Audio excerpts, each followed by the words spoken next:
이사야 13장 6절에서 8절 말씀 봉독합니다.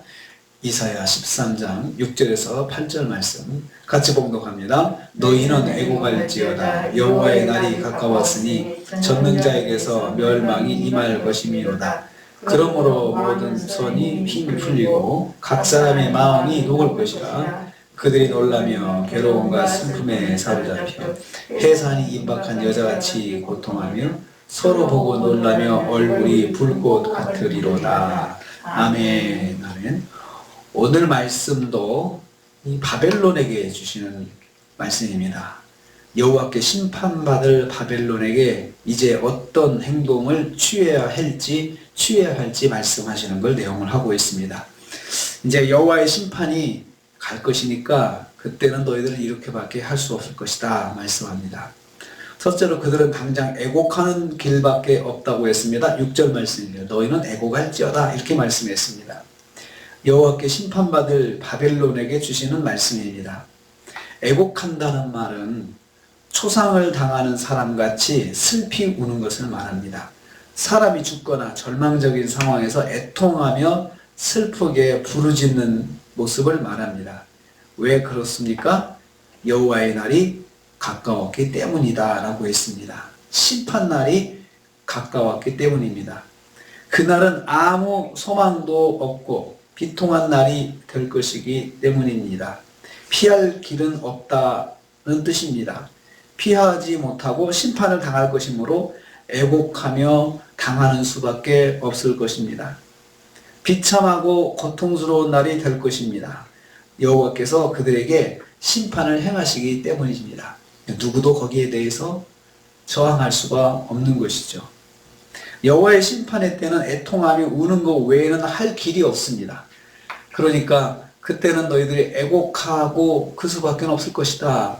다른 대책을 세울 수가 없는 거죠. 피할 수도 없고 그냥 때리면 맞는 것밖에 없다는 거죠. 그러니까 어떡하라는 겁니까? 그러니까 이렇게 경고의 말씀을 주실 때는 그 경고가 실제로 일어날 때까지는 시간이 있잖아요. 시간이 있으니까 경고를 듣고 반응을 하면 되는 것입니다. 반응하라는 것입니다. 두 번째로 사람들은 여호와의 심판에 대항할 힘이 없을 것입니다. 7절 말씀입니다. 모든 손이 피곤하며 라고 했습니다. 여기서 손은 손들이란 뜻, 손들의 힘이 풀린다는 말입니다. 손들은 비유적으로 권세와 권력의 세력들을 말합니다.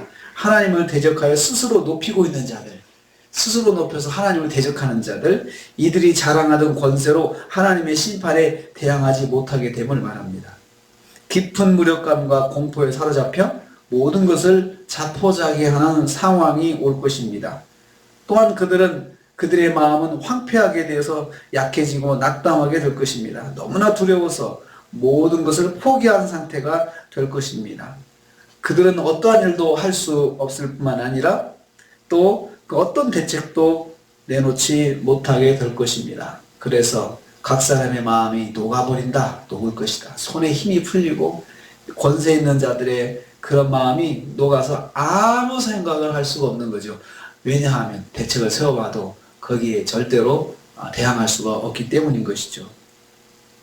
여호와의 심판은 감당할 수 없는 위력으로 실행될 것이라는 말씀입니다. 하나님께서 심판을 행하시면 거기에 대해서 대안을 세워서 빠져나간다든지 살아난다든지 그렇게 할 수가 없다는 것입니다. 세 번째로 사람들의 얼굴은 부끄러움과 극한 고통을 담고 살 것이다. 8절 말씀입니다. 그들은 괴로움과 슬픔에 잡힌다 했습니다. 여기서 괴로움이라는 말은 맷돌을 갈 때 서로 맞닿는 부분을 괴로움이라고 표현합니다. 그러니까 양쪽이 돌아가면서 갈아대니까 얼마나 고통스럽겠어요? 그것을 말합니다. 정신적, 신체적 압박으로 인한 고통을 의미합니다. 엄청난 압박감으로 인한 고통과 슬픔에 사로잡힐 것을 말씀합니다. 그 고통은 출산을 앞둔 여인의 해산 고통과도 같다. 해산의 고통과도 같다고 했습니다. 이 해산의 고통은 피할 수 없는 고통을 말합니다. 반드시 지나가야 하는 고통이라는 뜻이죠. 그런데 엄청난 고통이라는 것입니다. 그래서 그들의 얼굴은 불꽃 같을 것이다 했습니다. 이 불꽃 같다, 얼굴이 붉어지는 것인데요. 두 가지 모습입니다. 첫째는 부끄러워서 붉어지고 두 번째는 너무나 고통스러워서 얼굴에 피가 돌아서 그래서 붉어진다는 것입니다. 부끄러움과 고통으로 얼굴에 핏빛이 담겨 있는 것이 일상이 될 것이다. 날마다 그렇게 산다는 거죠. 날마다 죽기 전에 그렇게 산다는 거죠. 여호와의 심판이 실행되면 날마다 자책감과 고통에 잠겨 살 것입니다. 그래도 해결은 안 되죠. 해결은 안 되고 그냥 그렇게 당하면서 사는 것이다. 이제 너무나도 비참한 모습에 대한 그런 예언입니다. 그러니 이 예언의 말씀을 들으면 어쩌라는 거죠. 바벨론 사람들 어쩌라는 것입니까? 사실 이 말씀은 유다에서 선포되는 말씀이지만 바벨론 사람들이 어떻게 듣겠어요? 그런데 들을 수 있습니다. 왜냐하면 요즘 같은 경우도 SNS 발달해가지고 미국에서 이런 소식을 한국에 대해서 말하고 있대라고 하면 다 알게 되잖아요. 그때도 바벨론은 강대국이기 때문에 세계 각국에 특별히 유다에 대해서 자기들이 침공할 계획을 가지고 있으니까 사람을 보내서 첩보를 입수를 하겠죠. 그 나라의 민심, 그 나라의 정권의 형태 이런 거 다 미리 공부를 해야 그 공격을 할 수가 있습니다. 그냥 무작정 들어가는 거 아닙니다. 그래서 상인으로 가장하든지 그냥 여행객으로 가장하든지 그래서 사람들을 보내가지고 그들의 민심을 탐방하는데 거기서 보니까 그 예언자들이 우리 바벨론에 대해서 이렇게 예언을 하더라. 보고가 들어갈 거 아니겠습니까? 그러면 그 말을 듣고 그 사람들이 반응을 해야 되는데 우리가 겸손해야 되겠다.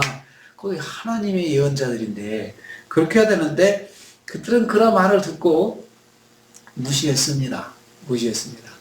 하나님의 백성 유다도 무시하는데요. 하나님 믿지 않는 이방인들이 무시하지 않겠습니까? 그래도 하나님께서는 그들에게 경고의 말씀을 주셨습니다. 듣든지 말든지 듣는 건 자기들의 책임이고 하나님께서 그래도 그 가운데 귀가 열린 사람들은 선하게 겸손하게 살게 하려고 하나님께서 그렇게 하신 것입니다. 하나님은 항상 시간을 주십니다. 우리에게 시간을 주세요. 말씀을 통해서 깨달을 시간도 주시고 회개할 시간도 주시고 돌이킬 시간도 주시고 그렇게 주십니다. 그것들이 지나가면 늦습니다. 이제 더 이상 말씀도 들리지 않고 실제적으로 여호와의 징계가 임하게 되면 바빌론은 늦은 거예요. 그냥 애곡하는 것밖에 없습니다. 울면서 사는 것이 일상이 된다는 것입니다. 그러므로 경고의 말씀을 들어야 합니다. 말씀해 주실 때 듣고 나에게 해당되면 내가 그 말씀을 통해서 하나님의 음성을 듣고 엎드려야 되고 또 돌이켜야 됩니다. 하나님의 헤세드와 사랑은 바로 그것입니다. 미리 말씀해 주시는 것. 하나님께서 내게 날마다 말씀해 주실 때 그것을 듣는 귀가 열려야 되겠고 그 말씀에 반응하는 마음이 있어야 되겠습니다. 오늘 하루도 우리에게 말씀하시는 주님의 음성을 듣고 그 말씀에 반응하면서 하루 승리하시는 저 여러분 되시기를 주님의 이름으로 축복합니다. 주님 감사합니다.